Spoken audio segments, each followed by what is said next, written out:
Muy buenos días, bendiciones. Hoy es 1 de julio del 2025. Yo soy Luz Ramírez y estoy transmitiendo desde la hermosa y bella ciudad de Yuba City.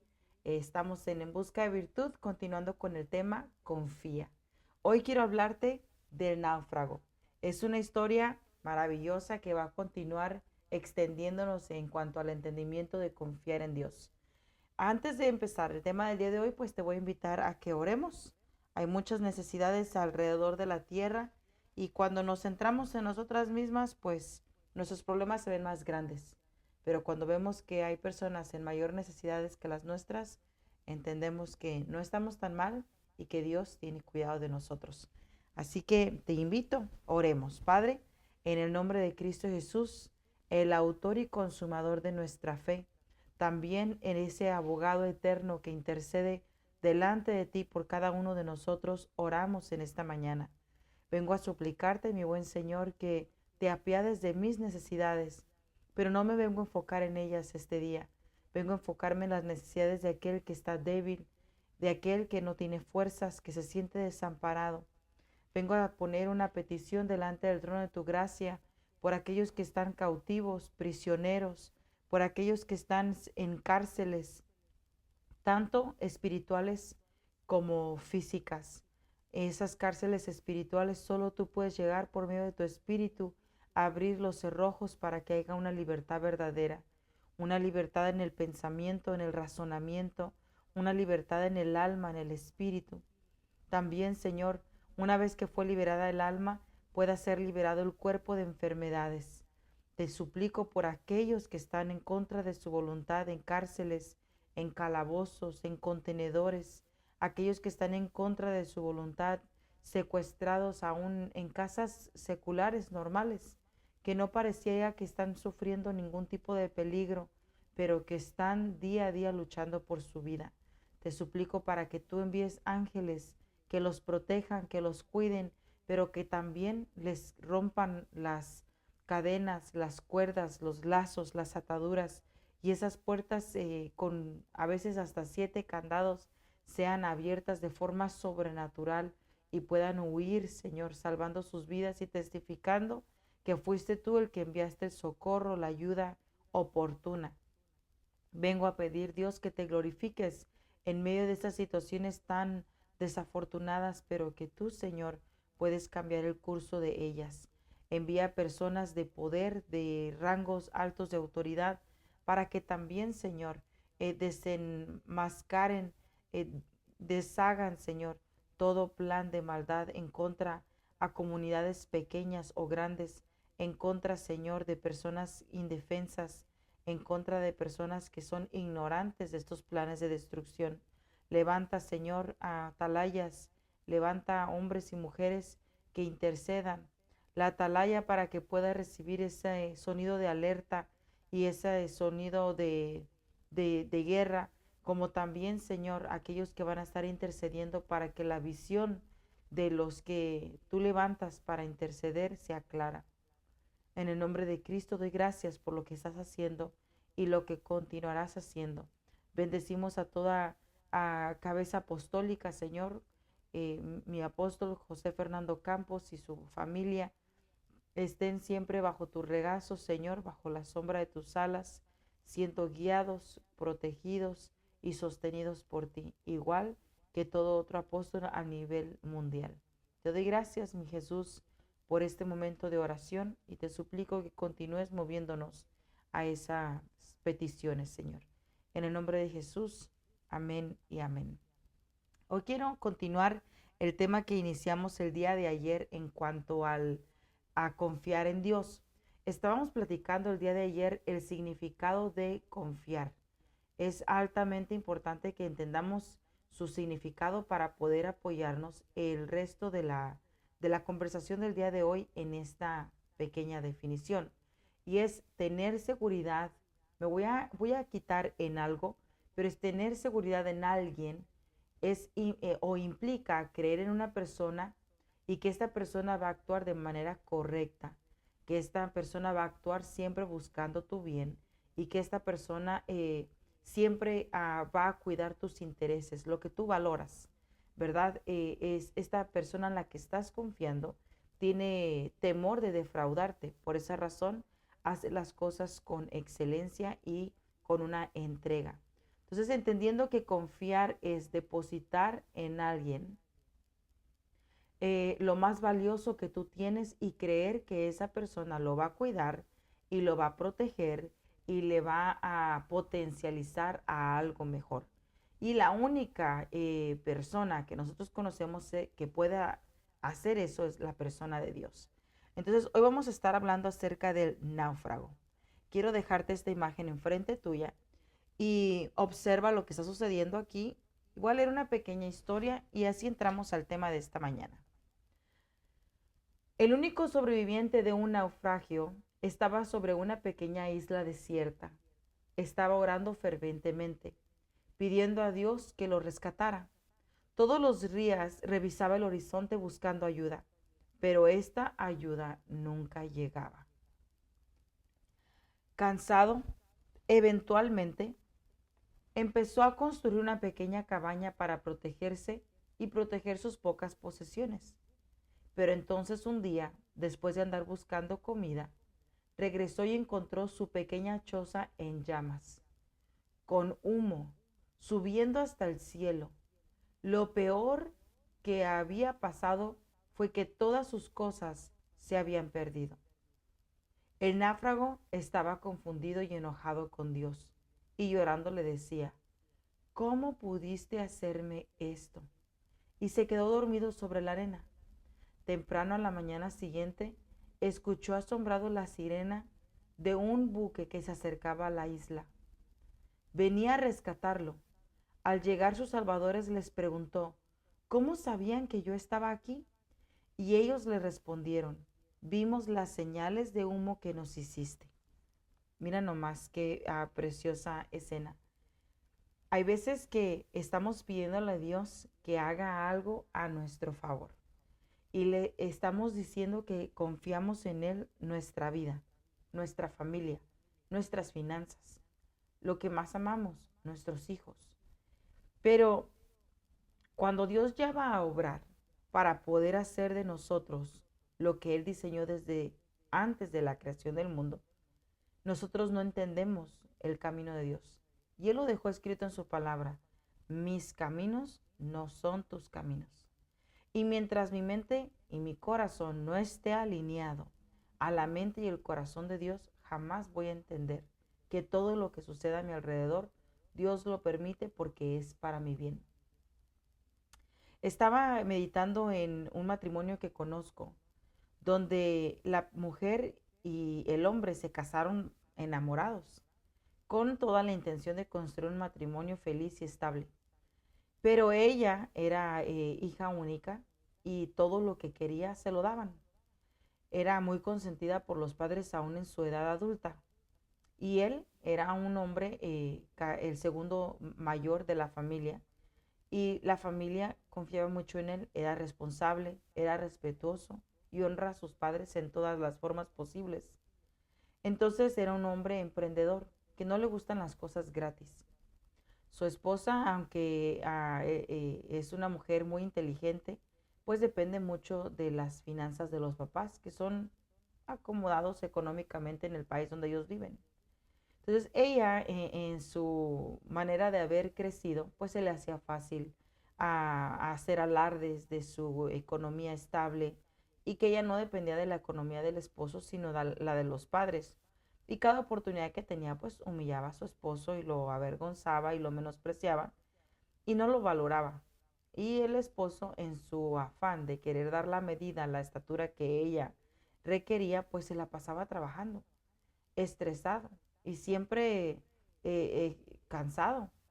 Entonces el cansancio y el extremo trabajo lo arrinconó a descuidar un poco la relación, porque estaba más enfocado en hacer dinero que en construir un hogar, porque en la mente de él era lo que ella necesitaba, era lo que ella constantemente decía que quería. Al final de un par de años, después de haber tenido dos hijos, ya casi de edades de 7 y 8 años, el matrimonio empezó a colapsar y se separaron. No fue mucho el lapso en el que se separaron, Gracias a Dios ya están una vez más juntos. Pero ahora que han vuelto a unir sus vidas en este lazo matrimonial, vemos una gran diferencia, sobre todo en ella. Ya no es tan altiva, ya no es tan arrogante, ya no está presunciosa, ya no ve en poco a la gente más humilde, ya no menosprecia a su esposo y ahora se ve genuinamente contenta y agradecida con lo que tiene. Ya no está queriendo acumular bienes, sino ahora está valorando el tiempo en familia. Entonces, ¿cómo pudo llegar allí? Bueno, el proceso de el naufragio. En el momento en el que ella, su enfoque era el dinero y las comodidades, el lujo y la apariencia ante la sociedad, ella no se estaba enfocando en construir un hogar, sino un imperio, que toda la gente que mirara pudiera admirar, cuando en realidad, cuando se miraba hacia adentro después de cerrar la puerta, era un caos total. Falta de comunicación, falta de convivio, se había perdido la confianza, etcétera. Entonces, cuando se separan, pues viene el naufragio, donde ya no está la persona durmiendo a la par tuya, ya no está la persona llenando ese vacío que no te habías dado cuenta que llenaba, ya no está esa persona diciéndote te amo, sosteniéndote cuando te sientes sola, triste o desganada. Entonces, ese naufragio que ambos vivieron en la separación los llevó a verdaderamente y realmente evaluar qué era lo importante en la vida y descubrir que no era el acumular dinero, sino el valorar las personas que te rodean, que te aman y que sin ellas tu vida no es la misma. Entonces, al momento de que se perdió el matrimonio en su momento, pues ambos se culpaban el uno al otro, se lastimaban el uno al otro, pero dentro de esas palabras lastimosas, pues lo que se estaba demostrando era que había amor, y que la mejor forma de manifestarlo era a través de reclamos y de estarse culpando el uno al otro. Entonces, cuando el techo se quemó, como se quemó esta choza, y empezaron a preguntarle a Dios por qué, por qué, por qué se tuvo que derrumbar todo. Entonces Dios muchas veces, cuando tú le preguntas, Señor, yo te pedí ayuda, pero ¿por qué en lugar de verse que tú llegaste a ayudarme, se vio como que todo se derrumbó? Entonces, una de las formas de Dios contestar es, tú dijiste que estabas en una situación difícil, que querías que yo tomara el control y que la llevara a una situación mejor. Para yo poder hacer eso, primero se tiene que destruir lo que tú construiste. Para Dios poder construir su plan perfecto, su obra perfecta en cada uno de nosotros, primero tiene que destruir lo que yo hice con mis propias manos. Él no puede construir su perfecta voluntad encima de un simiente que va a caer, que no es permanente, que es tan frágil que cualquier cosa lo puede quebrar. Entonces, ¿qué es lo que él hace? Va a quitar ese fundamento fragmentado, corrompido, hecho por mis propias manos, para poder él poner el fundamento que va a sostener la nueva estructura, que ahora él es el arquitecto, él es el ingeniero, él es el que hace el blueprint y lleva a cabo toda la obra. Entonces hay veces que no entendemos que antes de poder construir tenemos que derribar. Y a Jeremías se lo dijeron, te he dado poder en tu boca para que destruyas, para que demuelas, para que deshagas, para que una vez que hayas deshecho todo eso, entonces comiences a construir. Y es lo que Dios a veces está haciendo con nosotros. Por eso Romanos nos recuerda, y ese es un pasaje que todos conocemos, pero en el momento del proceso de la reconstrucción olvidamos. ¿Qué dice? Y sabemos que a los que aman a Dios todas las cosas les ayudan a bien. Esto es, a los que conforme a su propósito son llamados.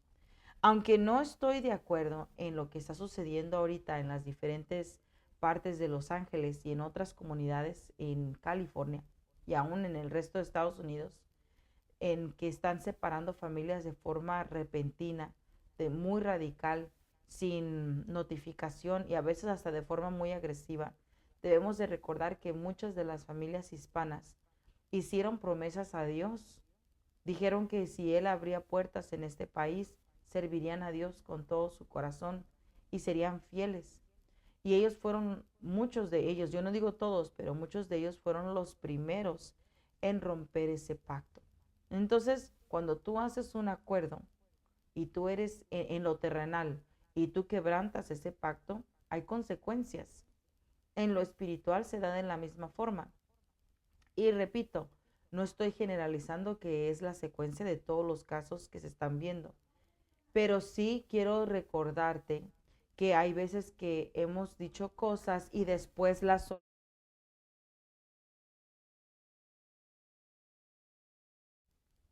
Entonces vamos a continuar. Amén. Isaías 49:15 dice lo siguiente. ¿Acaso olvida una mujer a su niño de pecho sin compadecerse del hijo de sus entrañas? Pues aunque esas llegasen a olvidar, yo no lo olvido. Entonces, como vemos, la palabra de Dios viene a confortar. Aunque es muy difícil que una madre en la tierra pueda olvidar un hijo y dejarlo desamparado. Pero se han visto esos casos. Dice Dios, aunque hubiera una madre que olvide el hijo de sus entrañas, aquel que cargó en su vientre 9 meses, y aquel que se movió en su interior 9 meses, y no lo tomó en su regazo para cuidar de él, yo no soy así. Yo no olvido. Él siempre va a tener cuidado de nosotros. Y reafirma esta palabra en Proverbios 3:6-5. Al revés, Proverbios 3:5-6. Confía en Jehová con todo tu corazón y no te apoyes en tu propia prudencia. Reconócelo en todos tus caminos y Él enderezará tus veredas.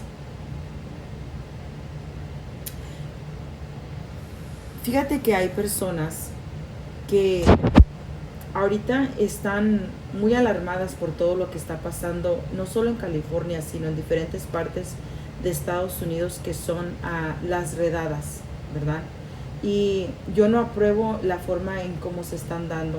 Mi comentario no es de aprobación, sino es más bien de recapacitación. Lo quiero exponer de esta siguiente forma. Hace unos días, de forma no sorprendente, sino de forma no se alarmó al pueblo, no se informó al pueblo de esta decisión, de forma inesperada, se mandó un ataque a la ciudad de Irán, ¿verdad? Para cuando este ataque se mandó hacia Irán, ya muchas familias habían sido expuestas a la deportación de algún miembro familiar. Supongamos que días antes de este ataque hubieran deportado alrededor de 20,000 familias, no personas, familias.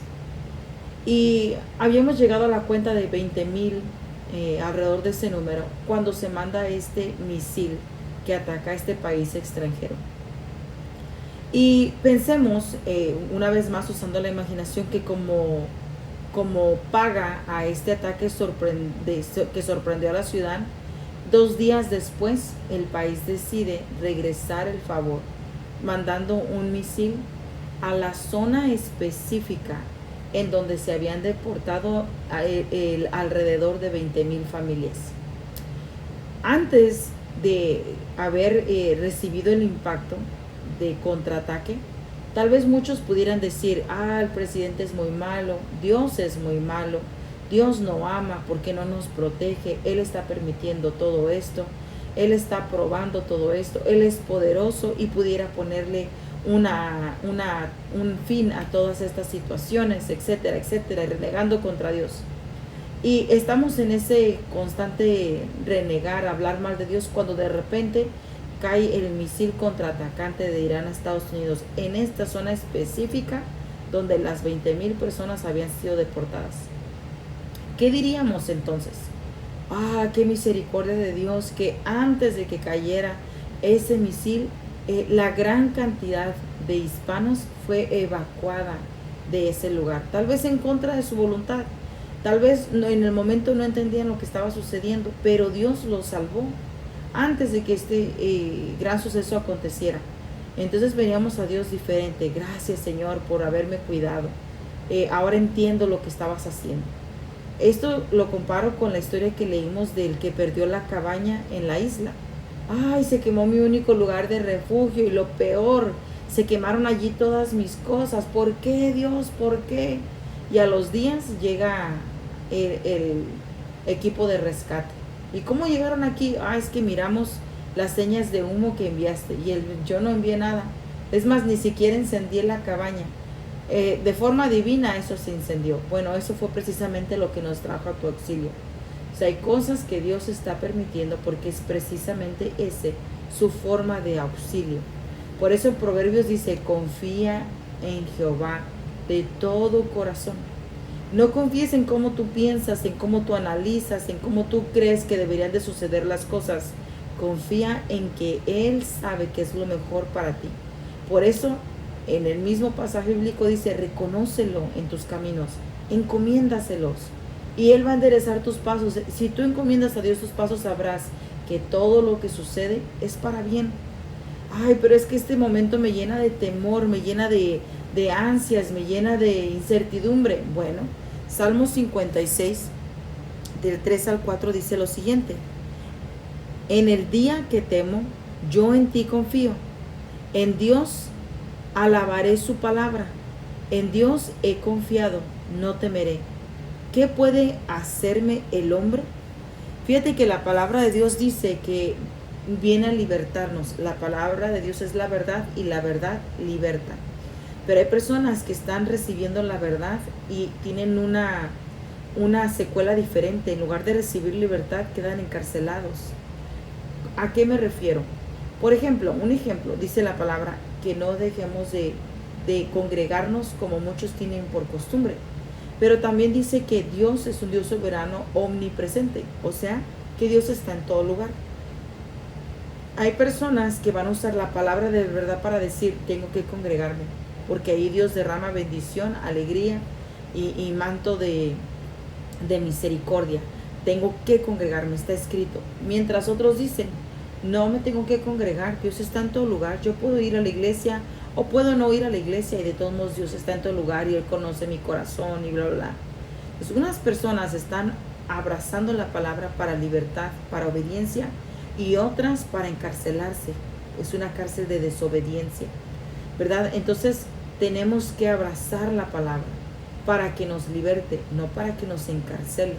Y cuando abrazamos la palabra como una arma de libertad, alabamos la palabra.